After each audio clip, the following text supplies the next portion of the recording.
Illuminati, Shadow Organization, Secret Society, The Elite. Sobrang dami ng mga pangalang ibinansag sa mga mayayamang pamilya na ito na di mo na'y nagkukontrol sa 99% ng yaman ng ating mundo. Hawak di umano ng pamilyang ito ang mga importanteng bagay na humuhulma sa ating daigdig mula sa mga negosyo, politika at maging sa mundo ng entertainment. Ako po si Royzy and welcome sa Kien Thoughts. Sa video na ito ay pag-usapan natin ang mga mayayaman at pinakamakapangyarihang mga pamilya sa ating kasaysayan.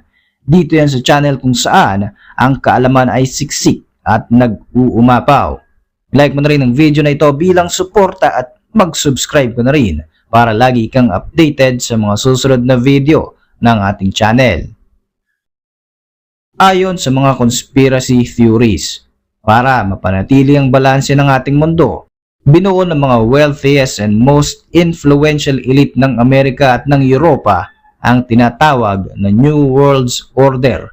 Isang conspiracy kung saan sinasabing ang ating mundo ay kinukontrol ng iilang pamilya lamang at layunin nila na magkaroon ng world domination.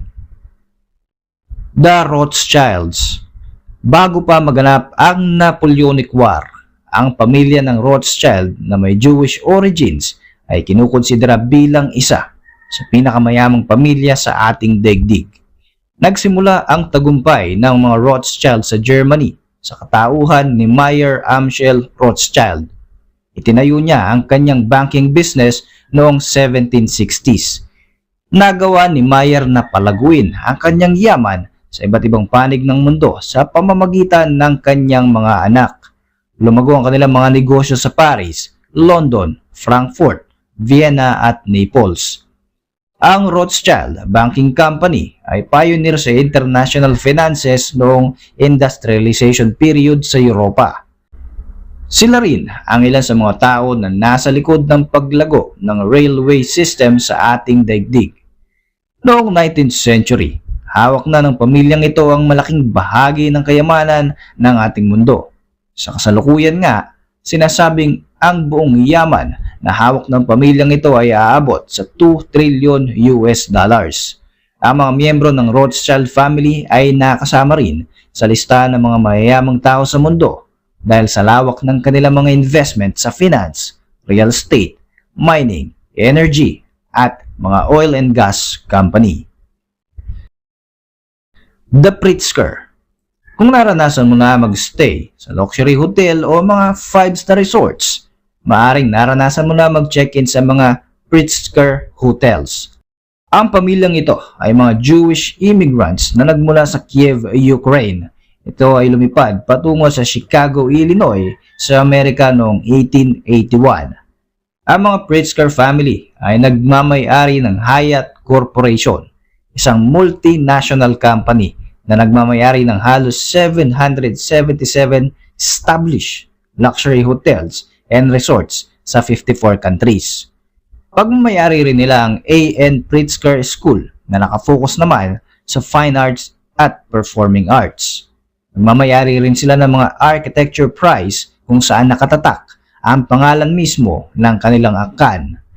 Ilan pa sa mga negosyong may shares ang angkan na ito ay ang Superior Bank of Chicago, TransUnion Credit Agency, Braniff Airlines at maging Royal Caribbean Cruise Lines.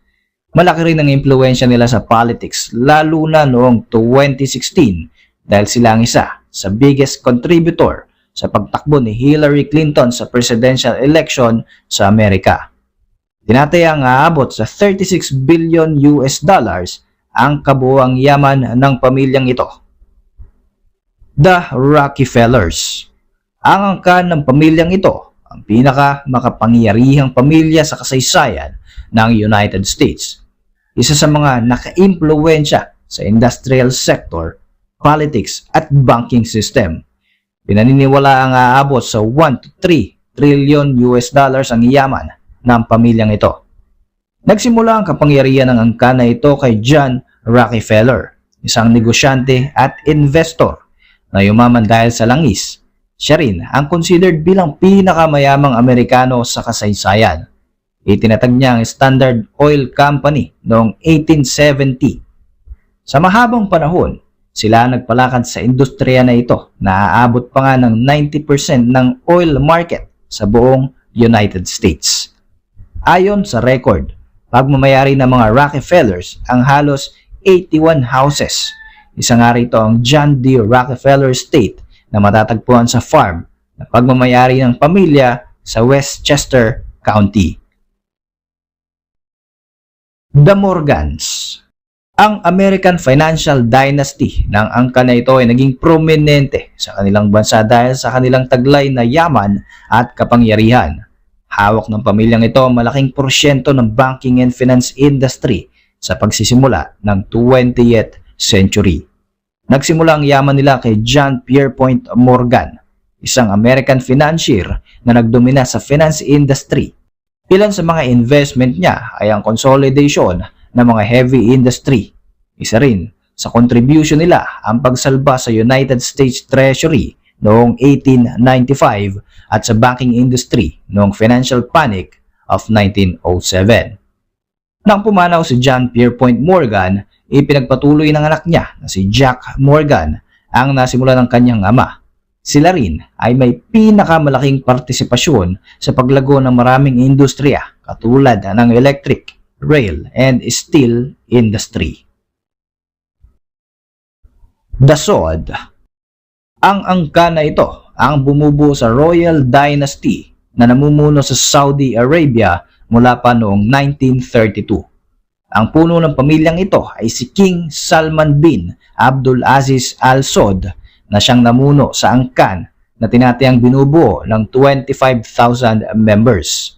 Lahat sila ay galing sa lahi ni Muhammad bin Saud, ang founder ng Emirate of Diriyah, ang pinakaunang Saudi state.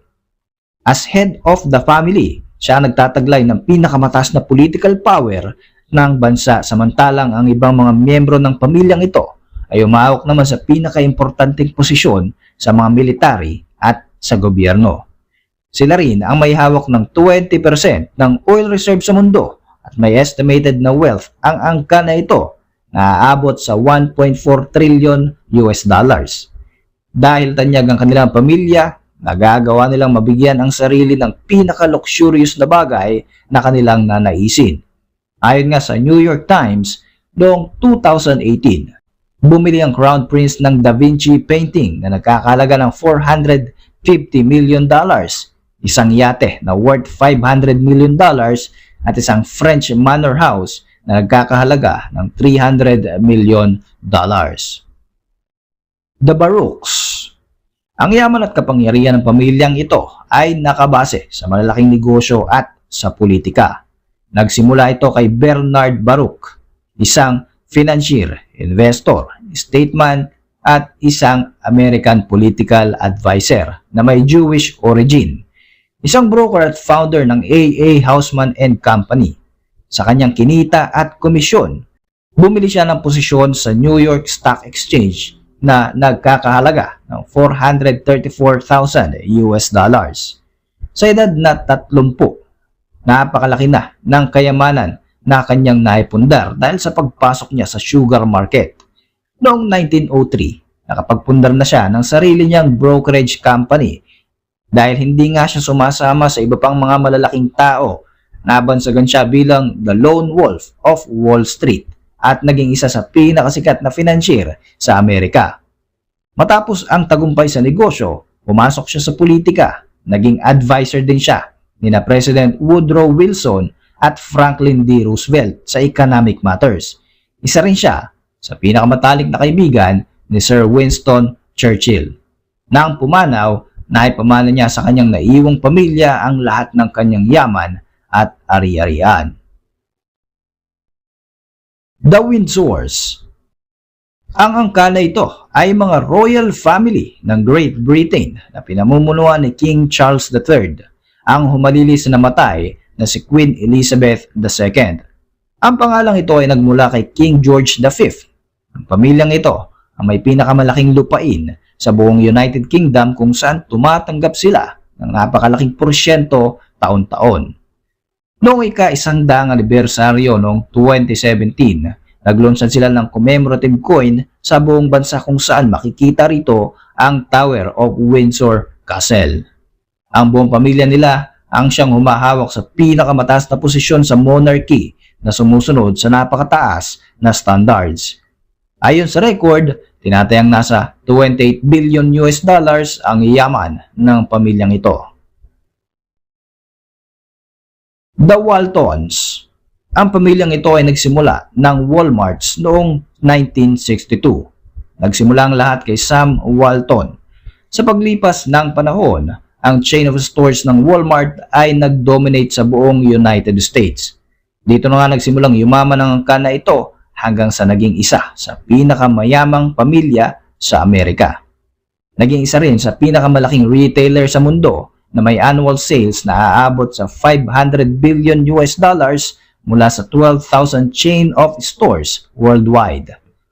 Nang mamatay si Sam Walton noong 1992, namana ng kanyang asawa at ng 4 niyang anak ang lahat ng kanyang ari-arian. Hanggang ngayon nga ay kasama sa Forbes list ang magkakapatid na ito na may combined wealth na aabot sa 163 billion US dollars. The Murdochs. Ang pamilyang ito ay nakarating sa tugatog ng tagumpay dahil sa kanilang kapangyarihan sa media sa Australia, United Kingdom at United States. Nagsimula ang imperyo ng Murdoch sa Australia sa pangunguna ni Keith Murdoch, isang political journalist na sikat sa Melbourne newspaper. Nang maitalaga bilang editor-in-chief ng pahayagan, nagsimula ng lumago ang benta ng kumpanya. Nagpatuloy pa nga ang karera ni Keith hanggang sa maging general manager siya ng media company. Ilang taon pang lumipas ay napasa kamay na ng mga Murdoch ang largest mainstream media company sa Australia. Doon ay sinimulan nila ang News Corporation. Sa ngayon, pagmamayari nila ang 20th Century Fox, Fox News, MySpace at iba pang media company. Tinatayang aabot sa 17 billion US dollars ang kabuuang yaman ng pamilya na ito. The Oppenheimers. Ang pamilyang ito ay may hawak ng pinakamalaking bahagi ng gold reserves sa ating mundo. Nagsimula ang tagumpay ng pamilyang ito kay Ernest Oppenheimer. Nagsimula bilang isang empleyado sa Dunkel-Buller and Company, isang kumpanya na nagmimina ng mga diamante na nakabase sa London, United Kingdom. Dahil sa kanyang magandang trabaho, ipinadala sa Kimberley, South Africa ang lalaking ito bilang representative ng kanilang kumpanya. Naging aktibo siya sa politika at naging mayor pa ng lungsod na ito mula 1912 hanggang 1915. Dito ay mas naging aktibo siya sa mining industry at nakakuha pa nga siya ng monopolyo ng diamond market sa buong mundo. Sa mahabang panahon ay hinawakan niya ang top position sa diamond trade. Noong 1921, binigyan siya ng British government ng title bilang Knights. Ngayon, ang Diamond Empire na kanyang sinimulan ay pinapalakad ng kanyang grandson na si Nicky Oppenheimer. As of 2023, ang net worth ng angkan na ito ay abot sa 8.3 billion US dollars at nasa 257 sa ranking ng pinakamayamang tao sa ating mundo. Ilan lamang ang pamilyang ito sa mga matagumpay na lahi na di umano'y nagkukontrol sa malaking porsyento ng kayamanan sa buong mundo. Para sa inyong reaksyon, mag-iwan lang ng komento sa ibaba ng video na ito. Muli, ako po si Roy Z at hanggang sa mga susunod na video, maraming salamat sa patuloy na pagsuporta sa ating channel.